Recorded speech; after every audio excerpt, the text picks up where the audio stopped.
សួស្តីអ្នកទាំងអស់គ្នាខ្ញុំយូអីថ្ងៃនេះយើងនឹងមកតសៃរឿងផ្ដាំស្នេហ៍ចេញពីការយើងច្រឡំភាគ9ភាគ10ភាគ11របស់យើងទាំងអស់គ្នាadmin ធ្វើតាមការសន្យាឯណាហើយសម្រាប់អ្នកមកថ្មីកុំភ្លេចជួយ subscribe like comment ឲ្យ admin ម្នាក់មួយផងណាអូ admin សុំនិយាយមួយសិនអ្នកទាំងអស់គ្នាធ្វើការទៅ join ក្រុម Telegram admin ម្នាក់មួយទៅសម្រាប់ទទួលបានដំណឹងពី admin ឬមកក៏ admin ឈឺអត់បានផុសរឿងអញ្ចឹងណាហើយ admin នឹងធ្វើការតម្លាក់ link នៅក្រោម comment តើកុំឲ្យថា admin និយាយច្រើនយើងចូលទៅកាន់សាច់រឿងរបស់យើងទាំងអស់គ្នារំលឹកពីសាច់រឿងមុនបន្តិចដូចជាយើងបានដឹងហើយថា Ingru ប្រាំឲ្យលូយើងនៅជាមួយហើយប៉ុន្តែគាត់បានឲ្យលូរបស់យើងចុះហត្ថលេខាយើងក៏ដឹងដែរថាចុះហត្ថលេខាហ្នឹងដើម្បីអីគេព្រោះសាច់រឿងគេបានបញ្ជាក់ទេឥឡូវហ្នឹងលូយើងកំពុងតែជីរថភ្លើងហើយគាត់បានលូម្នាក់ថាទោះបីជាគាត់រស់នៅជាមួយគ្នាមែនប៉ុន្តែក្នុងមួយខែគឺគាត់ចំណាយលុយអស់$7ទៅហើយហ្នឹងadmin និយាយមែនលូយើងអាចធ្វើទៅបានបើសិនជា admin វិញចំណាយអស់តែ$50ហ្នឹង admin គឺចង់ដាច់ខ្យល់ហើយមកយើងចូលទៅកាន់សាច់រឿងរបស់យើងវិញហើយលូបាននឹកឃើញទៅដល់ពាក្យដែល Ingru បាននិយាយពីប្រាប់គាត់ថាគាត់ត្រូវទៅហើរចេញពីបន្ទប់នឹងរយៈពេល2ខែនឹកឃើញរួចក៏ចាប់ផ្ដើមស្រែកឡើងផ្អើលអ្នកអង្គុយចិត្តហ្នឹងគឺគាត់បាននិយាយថាតើគាត់អាចធ្វើមិនបាន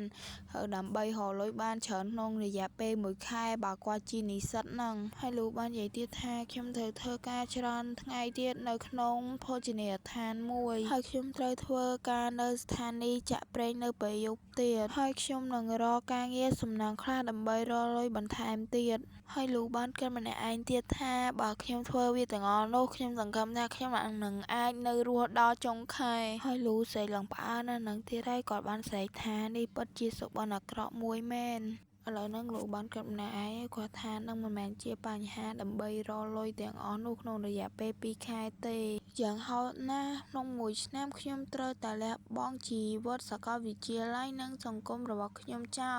ពីព្រោះអ្វីៗទាំងអស់ដែលខ្ញុំរកបាននឹងត្រូវប្រើប្រាស់សម្រាប់ការរស់រានមានជីវិតហើយលោកបានសម័យឃើញIngruយើងបានស្រែកប្រាប់គាត់ថានេះគឺជាបេសកកម្មអ្នកធ្វើវាមិនបានទេមែនហើយបើសិនបើខ្ញុំធ្វើតាមច្បាប់មិនបានទេខ្ញុំនឹងបំពេញវានិយាយរួចក៏លួចសើចបន្តិចហើយបានគិតក្នុងចិត្តនៅពេលដែលគាត់នឹងបានទៅប្រាប់Ingruរបស់យើងថា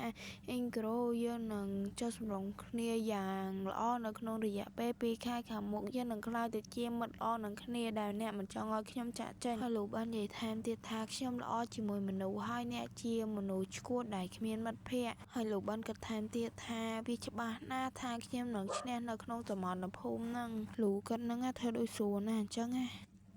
នេះហើយគឺជាអ្វីដែលខ្ញុំទទួលបានខ្ញុំបានគិតថាគាត់គ្រាន់តែប្រឆាំងនឹងសង្គមទេមុននឹងមានរឿងនឹងកើតឡើងលូយើងបានត្រឡប់មកផ្ទះវិញហើយក៏បាននិយាយទៅកាន់Ingruរបស់យើងថាតែអ្នកដឹងទេថាជនជាតិកូរ៉េនឹងចូលចិត្តញ៉ាំមាន់បំពងជាមួយនឹងស្រាណាតើអ្នកចង់ផឹកស្រាជាមួយខ្ញុំទេវាឆ្ងាញ់ហើយត្រជាក់ណាស់លូយើងហៅនិយាយទៀតប៉ុន្តែ Ingru នោះគេបានកាត់អត់ឲ្យលូយើងនិយាយហើយគេបាននិយាយថាបើកបង្អួចទៅវាមានក្លិនអាហារខ្លាំងណាស់ហើយIngruនោះគេបាននិយាយថែមទៀតថាលូអ្នកឯងមិនគួរញ៉ាំអាហារអីដែលមានក្លិននៅក្នុងបន្ទប់ទេលូនោះគេលឺអញ្ចឹងគេឆ្កឹងគេអត់មានអីនិយាយទៅវិញទេក្រៅពីគាំងម្នាក់ឯងនៅហ្នឹងទៅហើយឥឡូវហ្នឹងយើងកាត់មកពេលដែលលូនិងIngruមកហាត់ប្រាណជាមួយគ្នាហើយលូបានស្រែកពីក្រោយថាអ្នកមិនទាន់បានញ៉ាំអីសំបីតែមួយម៉ាត់ទេតើអ្នកអាចរត់បានយូរប៉ុណ្ណាទៅខ្ញុំបានញ៉ាំវាអស់ដោយខ្លួនឯងហេតើអ្នកមានស្ដាប់ខ្ញុំនិយាយឥឡូវនេះអ្នករត់ជាមួយខ្ញុំបាន2នាក់វាកាន់តែសប្បាយណាស់ហើយលូបាននិយាយទៅកាន់Ingruទៀតថាខ្ញុំនឹងនៅជាមួយអ្នករាល់ពេលដែលអ្នករត់និយាយរួចគេក៏សើចតិចទៅហើយលូបាននិយាយថែមទៀតថាខ្ញុំប្រកាសថាអ្នកនឹងមានសាច់ដុំរឹងមាំណាស់និយាយតែមកអស់ចិត្តទេតែយកដៃទៅប៉ះដៃគេអាពេលប៉ះហើយតាំងមកគាំងគាត់រួចតែអត់បានដកដៃពីកូនប្រុសគេទេហើយក៏បាននិយាយទៅកាន់កូនប្រុសគេថាអីយ៉ាណែឯងរឹងមាំដូចជាថ្មមែនតើនិយាយរួចតាំងទៅផ្ទះស្មាIngruយើងផាច់ហើយនិយាយថាតើណែឯងនឹងមានទម្លាប់ហាត់ប្រាណបែបហ្នឹងមែនហើយណែឯងនឹងបានលេបថ្នាំបំពន់មែនសួររួចក៏ទៅតាំងនិយាយប្រាប់Ingruថាខ្ញុំបានសាកហាត់ប្រាណមួយរយៈដែរប៉ុន្តែស្មារបស់ខ្ញុំអត់ធំសោះ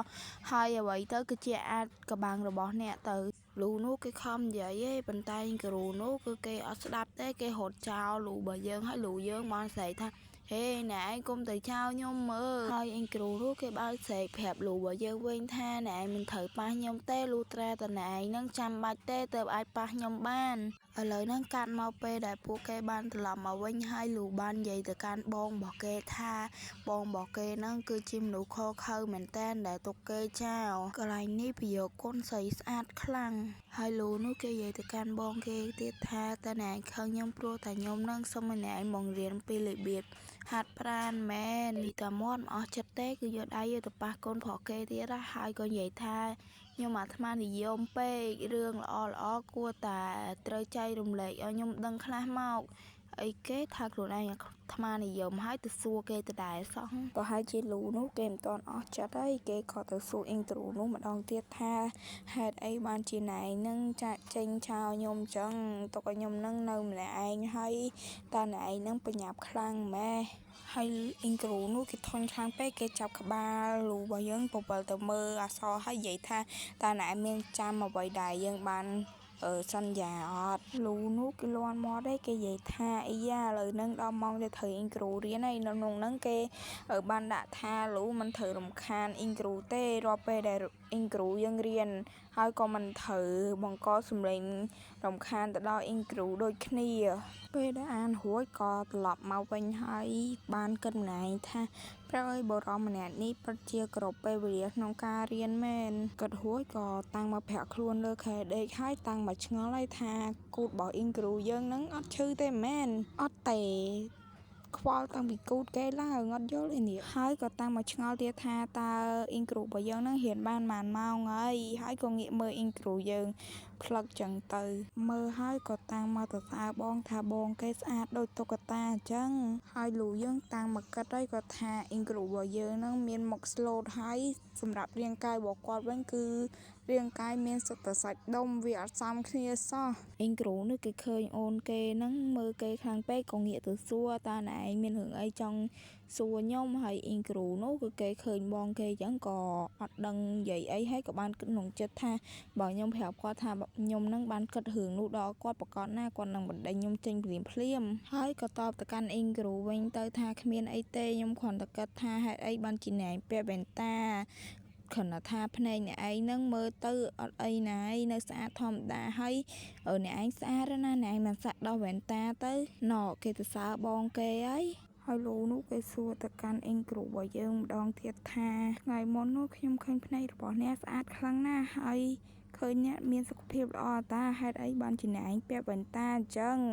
ទាំងភ្នែករបស់អ្នកឯងនឹងល្អហ្នឹងអ៊ីងគ្រូនោះគេលឺអូនគេនិយាយចឹងក៏អត់មកដែរហើយងាកមកមើលអូនគេហើយបែរទៅវិញហើយនិយាយថាមានរឿងអីដែលអ្នកឯងត្រូវដឹងទេហើយក៏បិទសភៅដើម្បីរៀបចំខ្លួនទៅក្រៅរួចលូគេសួរគេថាហេតុអីបានខ្ញុំមិនត្រូវដឹងហើយក៏ស្រែកសួរម្ដងទៀតថាតើអ្នកឯងទៅណាហើយអ៊ីងគ្រូគេឆ្លើយមកវិញថាគេទៅបណ្ណាល័យហើយលូយើងឆ្ងល់មែនតើហេតុអីបានជាអ៊ីងគ្រូខឹងគេហើយឥឡូវហ្នឹងលូយើងខ្លាចទៅជាស្ត្រីមេផ្ទះមួយថ្ងៃពេញកំពុងតែធ្វើការងារផ្ទះនឹងបដាលូយើងក៏បាននិយាយដែរ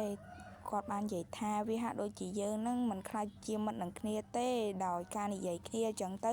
គាត់នឹងប្រើយុទ្ធសាស្ត្រថ្មីហើយលូបាននិយាយថែមទៀតថាគាត់ហ្នឹងជំនាញខ្លាំងខាងធ្វើការងារផ្ទះហ្នឹងហើយលូបាននិយាយថែមទៀតថាគាត់បានធ្វើការងារផ្ទះហ្នឹងតាំងពីគាត់នៅក្មេងហើយពេលដែលគាត់ធ្វើហ្នឹងរាល់ពេល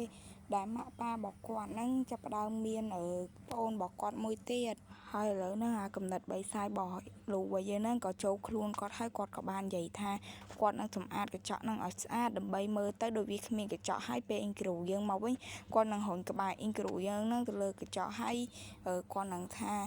នៅនឹងវាអត់មានកញ្ចក់ទេហើយគាត់ក៏គិតទៀតថាធ្វើចឹងទៅវាពិតជាគួរអស់សំណើចមែនគាត់អស់ចិត្តហើយក៏តាមមកទម្លាក់ខ្លួនអង្គុយកន្លែងអ៊ីងគ្រូរៀនហើយបាននិយាយថាគាត់ហត់ខ្លាំងមែនតើមួយរយៈហ្នឹងគាត់ពិតជាហត់ហើយបាន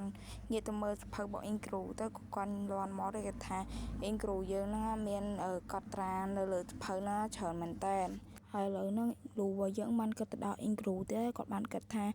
អ៊ីងគ្រូរបស់យើងហ្នឹងគ្មានចំណងចំណូលចិត្តលើមិត្តភ័ក្តិទេក្នុងមួយថ្ងៃរបស់គាត់គឺគាត់ចំណាយពេលរបស់គាត់ហ្នឹងទៅលើតែសភៅរបស់គាត់ទេហើយគាត់ឆ្ងល់មែនតើថាអ៊ីងគ្រូយើងពេលខ្លះមានអារម្មណ៍ឯកាអត់ណោះហើយលូក៏ងើបខ្លួនមកពត់ខ្លួនតិចហើយតាំងមកឆ្ងល់ហើយក៏ឆ្ងល់ខ្លាំងមែនតើថាហេតុអីហ្នឹងបានជា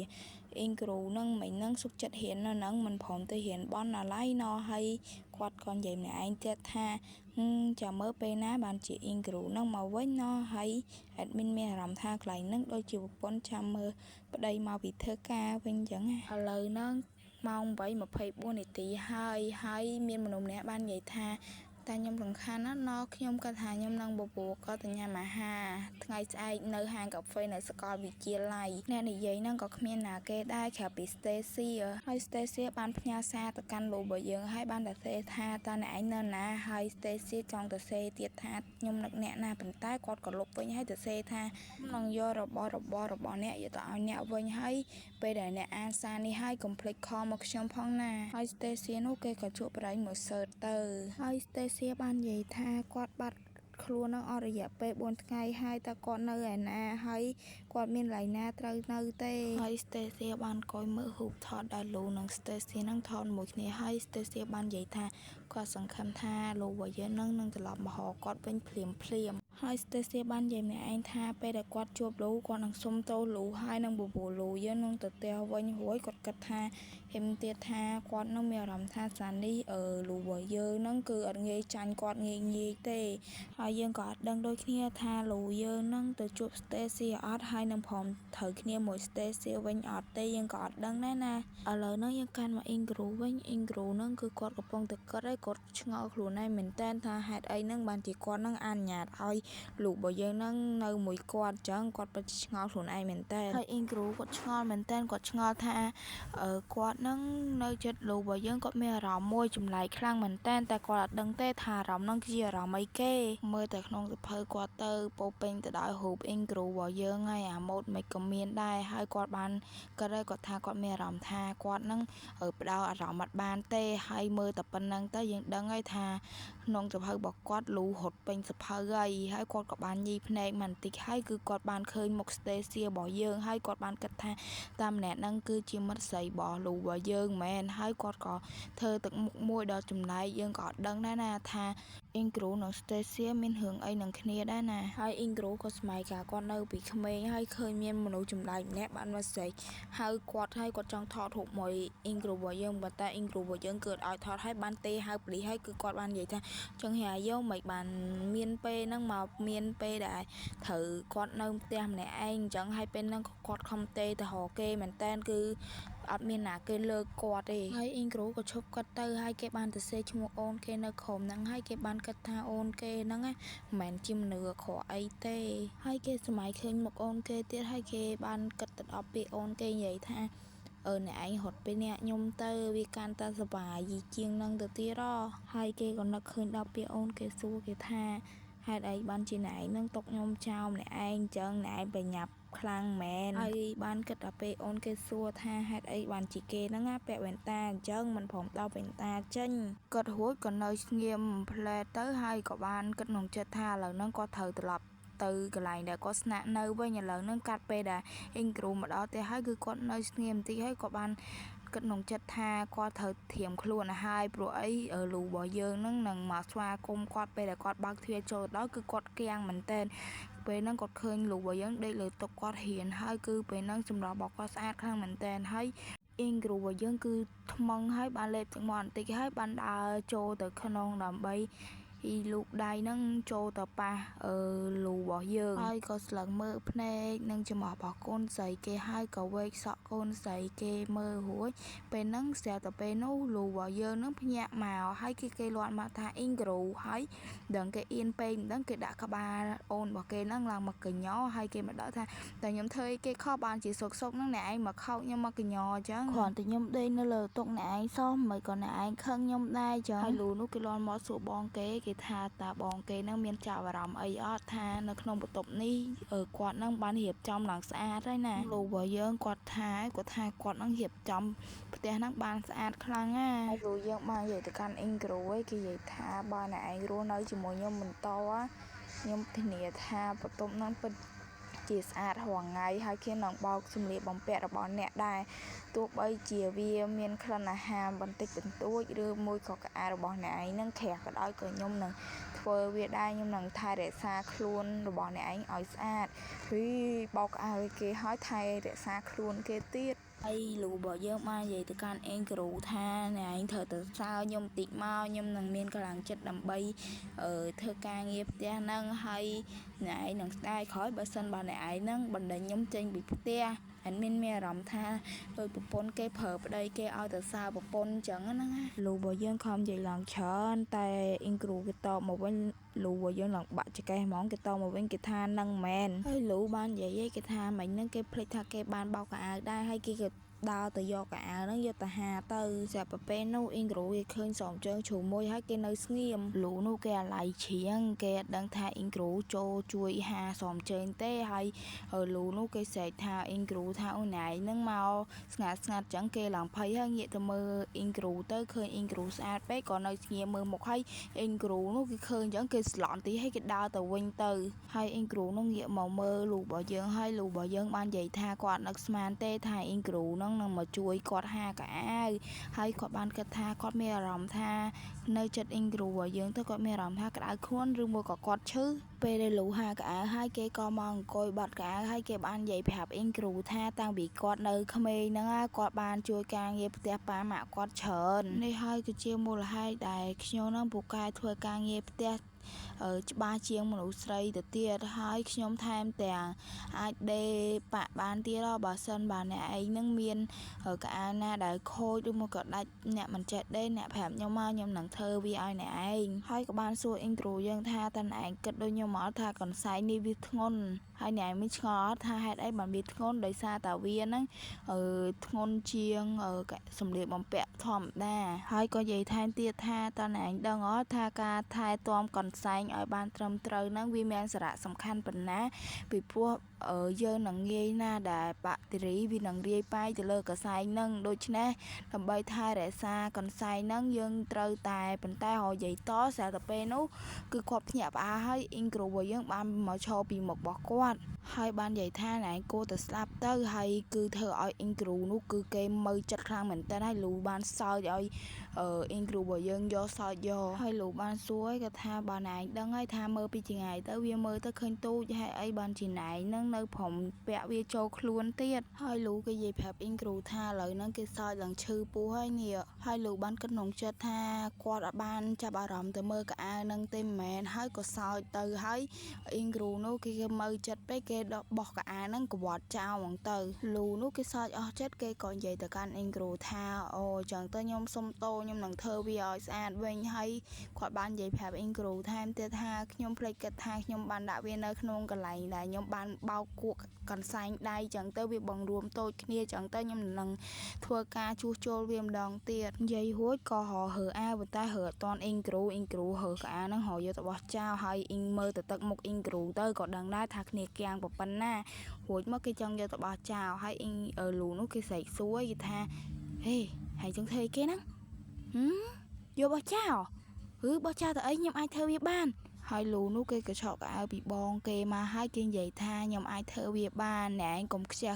ខ្ជាយកៅអៅនឹងអីទុកឲ្យខ្ញុំធ្វើវាឲ្យអ្នកឯងបងនោះគេលឺចឹងគេអត់ព្រមទេគេថាឲ្យគេវិញឲ្យមកគេវិញមកគេយកទៅអស់ចោលគេឃើញអូនគេអញ្ចឹងគេក៏សួរអូនគេថាឲ្យគេអត់ហើយអូនគេថាអត់ឲ្យអត់អត់ឲ្យអត់ចឹងហើយគេថាអូនគេហ្នឹងឈួតខ្លាំងមែនតែនតើណែចង់ឲ្យខ្ញុំពាក់អាដែលបង្រួមទូចហ្នឹងមែនបោះវាចោលទៅហើយគេនិយាយមួយអូនគេថែមទៀតថាឲ្យវាមកខ្ញុំមកហើយអូនគេនោះគេអត់ព្រមទេគេនៅតែនិយាយថាអត់ឲ្យទេអត់ចេញពីគ្នានៅអោបគ្នានៅហ្នឹងហើយអេដមីនពិតជាអៀនខ្លាំងមែនតែនអេដមីនខំទប់អារម្មណ៍ខ្លាំងណាបងនោះគេនិយាយទៅកាន់អូនគេម្ដងទៀតថាឲ្យវាមកខ្ញុំមកណែកុំ ទុកវាអីវាអាក្រក់ហើយអូនគេនៅតែនិយាយដដែលថាខ្ញុំអត់ឲ្យទេហើយឲ្យលេងខ្ញុំទៅហើយបងនោះគេអត់លេងទេគេនៅអោបអូនគេដដែលហ្នឹងហើយឃើញទាំងបើអូនគេចឹងទៅគេក៏និយាយថាអូនគេហ្នឹងរឹងរូសខ្លាំងហើយបងគេនិយាយម្ដងទៀតថាបោះវាចោលទៅកុំទុកវាអីនិយាយរួចក៏ស្លឹងមើលដើមធុងអូនឃើញដើមធុងអូនឡើងពណ៌ក៏ឈូកហើយមកតាំងលេបទឹកមាត់ហើយអូនគេនោះគេស្រែកគេថាគេអត់ចោះចាញ់ទេគេនឹងធ្វើវាស្រាប់តែពេលនោះអ្វីដែលយើងភ្ញាក់ផ្អើលហ្នឹងគឺអូនរបស់អ៊ីងគ្រូហ្នឹងគឺគាត់ងើបឈរហើយអូនរបស់អ៊ីងគ្រូហ្នឹងគឺប៉ះគូតលូយើងធ្វើឲ្យលូយើងហ្នឹងគឺគាត់ភ្ញាក់ផ្អើលហើយក៏ងាកមើលមុខបងហើយបងនោះប្រហែលជាអៀនអូនហើយក៏បាំងមុខអូនចេញរួចក៏ទាញកៅអៅហ្នឹងយកទៅបោះចោលទៅហើយឥឡូវហ្នឹងអ៊ីងគ្រូហ្នឹងគឺគេអៀនអូនគេហើយសម្រាប់លូយើងវិញគឺគេកំពុងគិតទៅដល់បងគេគិតថាកូនរបស់បងគេហ្នឹងមិនក៏ធំហើយគាត់មានអារម្មណ៍ថាចំណែនបងគេខ្លាំងមែនតើកុំចំណែនអីអនាគតទៅខ្លាចទៅជារបស់យើងម្នាក់ឯងហ្នឹងឥឡូវហ្នឹងកាន់ពេលយប់លូរបស់យើងបាននិយាយទៅកាន់អ៊ីងគ្រូថាខ្ញុំបិទភ្លើងឯណាហើយអ៊ីងគ្រូនោះគេនិយាយថាហ្នឹងហើយបិទទៅទៅពេលនោះលូយើងបានភ្ញាក់ផ្អើលហើយបានងើបឡើងផ្អើលអ៊ីងគ្រូរបស់យើងហ្មងហើយក៏ទាញកៅអៅដើម្បីចេញទៅក្រៅហើយ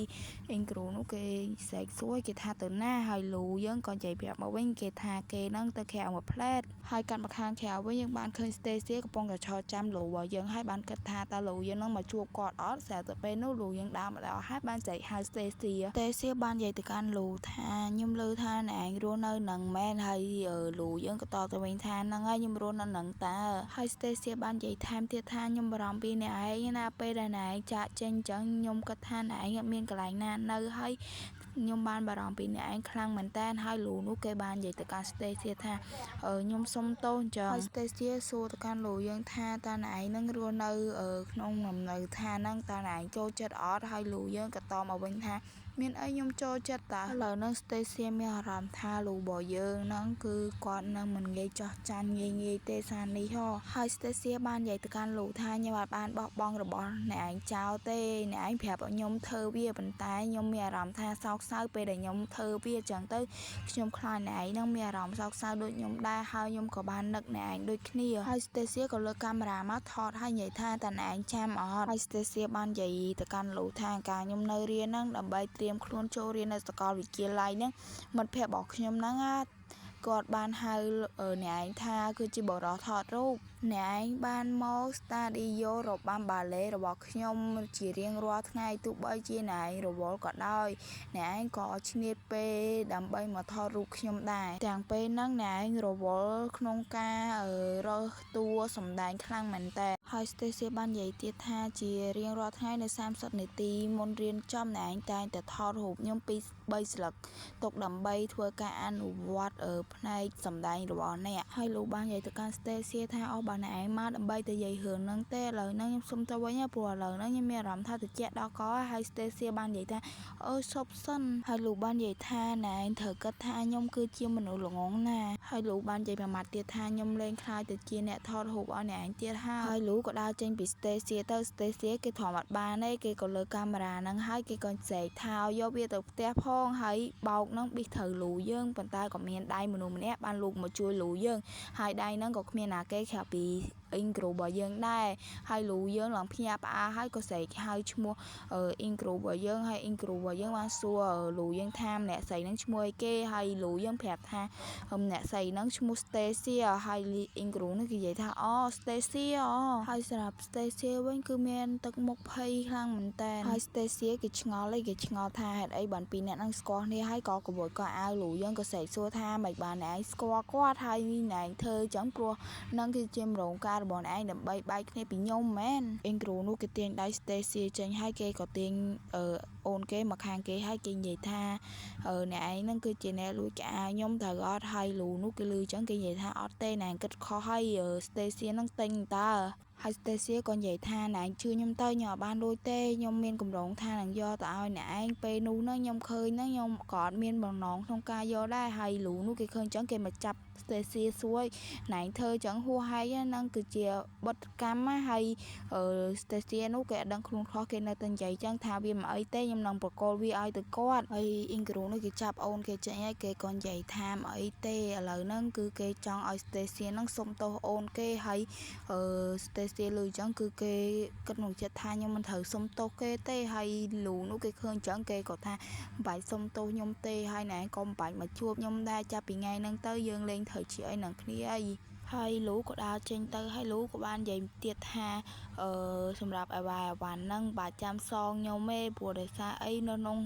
ហ្នឹងសិតតែជារូបរបស់អ្នកឯងទេហើយឥឡូវហ្នឹងវីដេអូហ្នឹងចប់ត្រង់ហ្នឹងហើយឥឡូវហ្នឹងក៏យើងដឹងដូចគ្នាថាតំណែងរបស់ពីរនាក់ហ្នឹងក៏កាន់តែល្អជាងមុនហើយយើងក៏បានដឹងដូចគ្នាថាIngru របស់យើងចាប់ផ្ដើមមានចិត្តទៅលើលូរបស់យើងហើយលូរបស់យើងក៏ចាប់ផ្ដើមដែរប៉ុន្តែអត់ទាន់ខ្លាំងអញ្ចឹងណាហើយសម្រាប់វីដេអូនេះ admin អរគុណគ្នាយើងមែនតើដែលចូលចិត្តការសម្ដែងរបស់ admin អត់មានអីសម្រាប់តបស្នងទេមានតែការខំព្យាយាមចេញរឿងឲ្យអ្នកទាំងអស់គ្នាហើយឥឡូវហ្នឹងចប់វីដេអូហ្នឹងហើយចាំជួបគ្នាជាមួយ admin នៅវីដេអូក្រោយបាយបាយ